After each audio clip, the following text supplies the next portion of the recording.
ছাত্রছাত্রীরা তোমরা স্বাগত, ওয়েলকাম টু অল। আজ একটা মজার ভিডিও দেখাবো, দেখবে। নিখুঁত রিডিং পড়তে গেলে কিছু নিয়ম আছে, সেই নিয়মগুলো মেনে রিডিং পড়লে খুব শ্রুতিমধুর হয় এবং খুব জ্ঞানী ব্যক্তির কাছ থেকে ধন্যবাদ সাবাস পাওয়া যায়। রিডিংয়ের নিয়ম: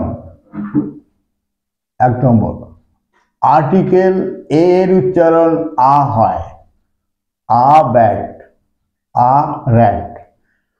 নাম্বার 2, আর্টিকেল এ এন এর উচ্চারণ অ্যান হয়, অ্যান অ্যাপেল। নাম্বার 3, ভাওয়েলের আগে টিএইচই থাকলে এর উচ্চারণ বি হয়। এই যে টিএইচই, দি, ইএএসটি, ইস্ট, ইস্টের ই ভাওয়েল, তার আগে টিএইচই আছে, বি উচ্চারণ হল। কনসোনেন্টের আগে টিএইচই থাকলে এর উচ্চারণ দা হয়, টিএইচই, দা। TRAIN, ট্রেন, প্রথম লেটার কনসোনেন্ট টি, কনসোনেন্ট আগে টিএইচই, দা।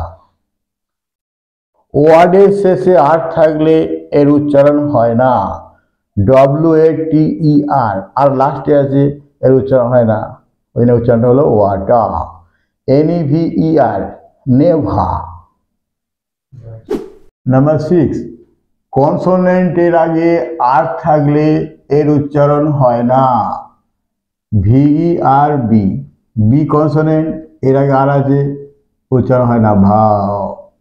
PART, টি কনসোনেন্ট, এর আগে আর আছে, উচ্চারণ হয় না, পার্ট। TARGET, জি কনসোনেন্ট, তার আগে আর আছে, আর উচ্চারণ হয় না, উচ্চারণ হলো টার্গেট। নাম্বার 7, ভাওয়েলের আগে আর থাকলে এর উচ্চারণ হয়, যেমন METRON, ও হচ্ছে ভাওয়েল, এর আগে আর আছে, আর উচ্চারণ হয়েছে মেট্রন। COPRA, এ ভাওয়েল, এর আগে আর আছে, আর উচ্চারণ হয়েছে কপরা। SCEPTRE, ই ভাওয়েল, এর আগে আর আছে, আর উচ্চারণ হয়েছে সেপ্টার।